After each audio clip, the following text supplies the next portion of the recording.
जय हिंद प्यारे साथियों रेलवे ग्रुप डी जैसे जानते हैं रेलवे ग्रुप डी जो 23 अगस्त का फर्स्ट शिफ्ट का क्वेश्चन जो है वो आपके सामने रखने का प्रयास कर रहे हैं। देखिए, अपने आप को जांचिए और अपने आप को तैयार कीजिए कि आप कितना तैयारी किस लेवल पर है। देखिए क्वेश्चन इस तरह आए थे जो मिल पाए हैं। क्वेश्चन इसमें इंक्लूड किया गया है। मार्च पहला देख लीजिए, आपके सामने रख रहे हैं। मार्च 2022 तक नए रिपोर्ट के अनुसार कितने प्रतिशत ग्रामीण बच्चे नामांकन सरस्वती स्कूल में हुआ? सरकारी स्कूल में हुआ, सरस्वती नहीं, सरकारी स्कूल में हुआ। कितने प्रतिशत थे? तो ये थे 70.3%, यानी 70.3% बच्चों का सरकारी स्कूल में नॉमिनेट हुआ, जो अपने आप में बहुत बड़ी बात है। अच्छा, CSIR द्वारा जारी जिज्ञासा कार्यक्रम के तहत बच्चों के लिए भारत की पहली वर्चुअल साइंस लैब किसने लॉन्च की? तो भाई डॉक्टर जितेंद्र सिंह ने लॉन्च करी। अच्छा, क्योंकि बहुत तेज रखने की कोशिश कर रहे हैं, कम टाइम में ज़्यादा क्वेश्चन। AK सिंह यानी NK सिंह है। NK सिंह किस वित्तीय आयोग के अध्यक्ष हैं? तो ये 15वें वित्तीय आयोग के अध्यक्ष हैं। अच्छा, अब आ जाइए। खाद्यान्न आपूर्ति के लिए सरकार ने सबसे बड़ी योजना कौन सी है? मतलब सरकार की सबसे बड़ी योजना कौन सी है जिसे सितंबर 2022 तक बढ़ाया गया? तो यह प्रधानमंत्री गरीब कल्याण योजना। अब ये क्या, किस भारतीय खिलाड़ी ने अपना 100वां टेस्ट मैच मोहाली में मार्च 2022 में खेला? तो विराट कोहली। वेस्ट इंडीज के खिलाफ भारत ने 6 फरवरी 2022 को कौन सा वनडे मैच खेला? तो कौन सा खेला? उन्होंने 100वां मैच खेला। वेस्ट इंडीज के साथ भारत ने कौन सा मैच खेला? 100वां मैच पूरा हो गया, सेंचुरी हो गई। अच्छा,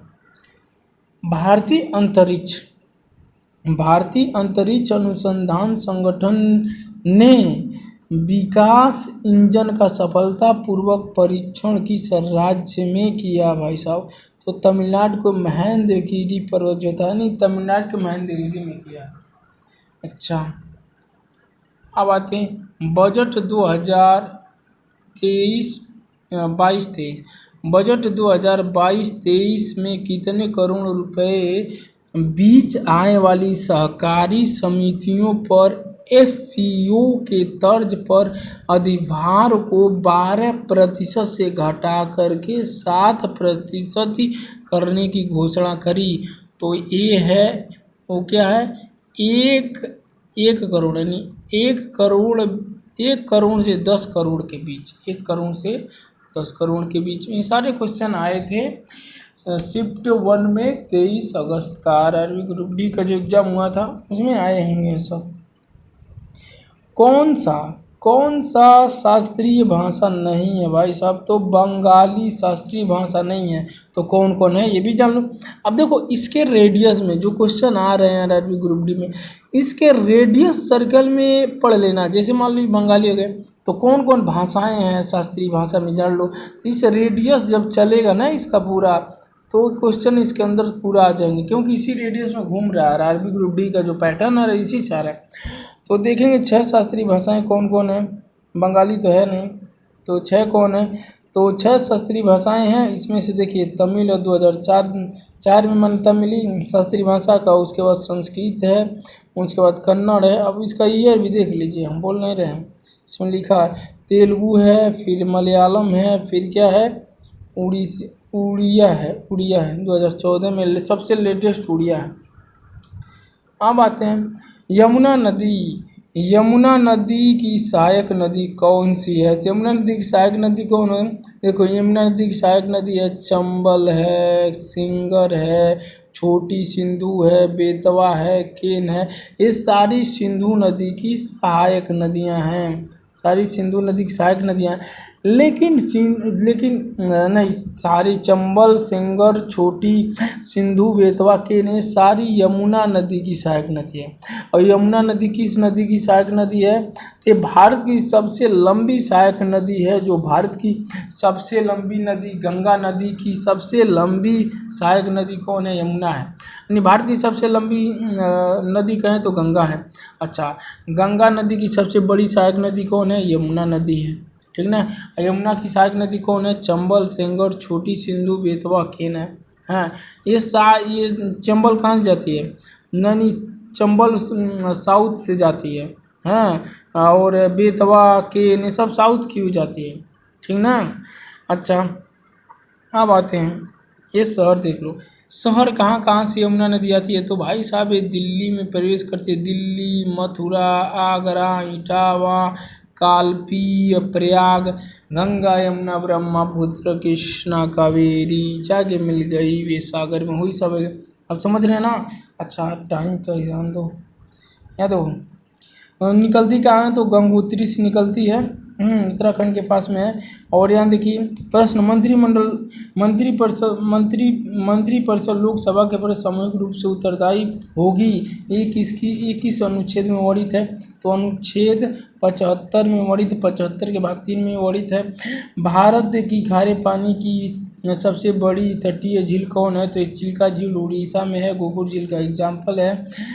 20 सूत्री कार्यक्रम की शुरुआत कब हुई थी? तो 1975 में हुई थी। अच्छा, और अब क्या वर्तमान में 20 सूत्रीय कार्य 2016 लागू है, न 2006 लागू है। वर्तमान में 20 सूत्री कार्यक्रम 2006 लागू है भारत में। और राजकोषीय नीति कौन बनाता है? तो सरकार बनाती है, ठीक। अच्छा, mother Teresa missionaries of charity की शुरुआत कब की गई थी? तो 7 अक्टूबर 1950 को की गई थी। अच्छा, निम्नलिखित में से कौन सा भारतीय भौगोलिक क्षेत्र सिंधु से ब्रह्मपुत्र नदी तक लगभग 2500 किलोमीटर फैला है? तो हिमालय है, हिमालय फैला हुआ है। हिमालय तो देखेंगे अंडमान निकोबार तक गया है, क्योंकि वो जो म्यांमार के रास्ते ऐसे जो आया दबा हुआ बीच में, मतलब अंडमान निकोबार तक उसी की श्रृंखला है, थी हिमालय की। अच्छा, ये तो पूछा जहाँ तक वहाँ बता दिए। निशागंधी नृत्य महोत्सव कहाँ आयोजित होता है? तो निशागंधी महोत्सव केरल में होता है। निम्नलिखित में से कौन सा पंचायती राज व्यवस्था से संबंधित नहीं है? भाई सब पंचायती राज व्यवस्था कहाँ न कहीं कहीं अनुच्छेद पूछ रहा है 40 में है, तो कहीं कितने 20 है पूछ रहा है, 29 है, ऐसे ऐसे क्वेश्चन पूछ रहे हैं पंचायती राज व्यवस्था से। अब मैं पूछ रहा कौन सा नहीं है, तो वो तो देखेंगे, और कौन सा नहीं है उसमें। अब ये तो ऑप्शन मुझे मिल नहीं पाया ऑप्शन क्या है, लेकिन हाँ कौन सा संबंधित नहीं है, इसी मतलब नरसिम्हा राव, PVN राव, यानी PVN राव, ये क्या थे? यही समिति जो PVN राव समिति थी, यही क्या थी? ये पंचायती राज व्यवस्था से संबंधित नहीं है। ये संबंधित किससे थी? ये किससे थी? तो अवमूल्यन हो गया भी, मतलब मुद्रा एकदम गिर गया था, निचले स्तर पर था, उसी को बचाने के लिए एक समिति आई थी, हाँ, PV नरसिम्हा राव समिति। अच्छा, नरसिम्हा की सरकार थी उस समय। भारत मुद्रा विकेंद्रीकरण हो गया था। गंगा नदी का प्रचुर मात्रा में कोलीफार्मा बैक्टीरिया का मुख्य कारण क्या है? तो जली हुई लाशों का नदी में निस्तारण, यानी जली हुई लाशों का नदी में बहाने के कारण ये कोलीफार्मा बैक्टीरिया की प्रमुखता पाई जाती है। अच्छा, ईस्ट इंडिया कंपनी के भारतीय क्षेत्रों के प्रशासन को मतलब ईस्ट इंडिया कंपनी के भारतीय क्षेत्रों के प्रशासन को अधिकार सक्षम और उत्तरदायी पूर्ण बनाने के लिए ब्रिटिश सरकार द्वारा कौन सा एक्ट लाया गया? तो पिट्स इंडिया एक्ट 1784 लाया गया था। अच्छा, यदि चालक तार की लंबाई 9 गुना बढ़ा दी जाए तो प्रतिरोध क्या होगा? तो प्रतिरोध भी 9 गुना बढ़ जाएगा। अच्छा, इसको इधर करो थोड़ा। रासायनिक अभिक्रिया में जो अविलेय पदार्थ रह जाता उसे क्या कहते हैं? वो छेपड़ कहते हैं। भाई साहब जो गलेगा नहीं वो छेप कहलाएगा, वो छेपड़ कहलाएगा। अच्छा, कौन सा एंजाइम प्रोटीन का पाचन करता है? कौन सा एंजाइम प्रोटीन का पाचन करता है? तो पेप्सिन, बहुत इंपॉर्टेंट, एकदम एग्जाम में आने वाला। अच्छा, कांच का निर्माण में किसका उपयोग होता है? कांच के निर्माण में किसका उपयोग होता है? तो वॉशिंग सोडा का उपयोग होता है। अच्छा, डायनमो किस सिद्धांत पर काम करता है? तो डायनमो किस सिद्धांत पर काम करता है? विद्युत चुंबकीय प्रेरण पर काम करता है। एल्कीन का सूत्र क्या है? एल्कीन का सूत्र है CnH2 होता है। हाँ, अब आगे आते हैं। अब प्रश्न ये है कि पौधों में जाइलम और फ्लोएम ऊतक संबंधित सही कथन कौन सा है? तो कथन दिया होगा, उसमें आपको पहचानना होगा। तो जाइलम और फ्लोएम समझ लिए क्या होता है, तो आप कर लेंगे। ऑप्शन तो हमारे पास है नहीं। तो जाइलम देखिए, जाइलम एक संवहनी ऊतक होता है जो पानी और विघटित खनिजों को जड़ों से अवशोषित करके पौधे के शेष भाग तक पहुंचाता है। और फ्लोएम एक संयोजी ये भी ऊतक है जो पौधे के हरे भाग से पौधे के बाकी हिस्सों में प्रकाश संश्लेषण के द्वारा तैयार घुलनशील कार्बनिक यौगिकों को स्थानांतरित करता है। अब आ जाइए यहाँ पर। अवतल दर्पण यदि प्रतिबिंब वास्तविक उल्टा तथा छोटा बनता है, देखिए अवतल दर्पण में यदि प्रतिबिंब वास्तविक उल्टा छोटा बनता है तो बिंब की स्थिति क्या होगी? तो बिंब की स्थिति क्या होगी? तो देखिए यदि बिंब अनंत या फोकस बिंदु पर रखते हैं तो अवतल दर्पण द्वारा बना प्रतिबिंब उल्टा और आभासी होगा।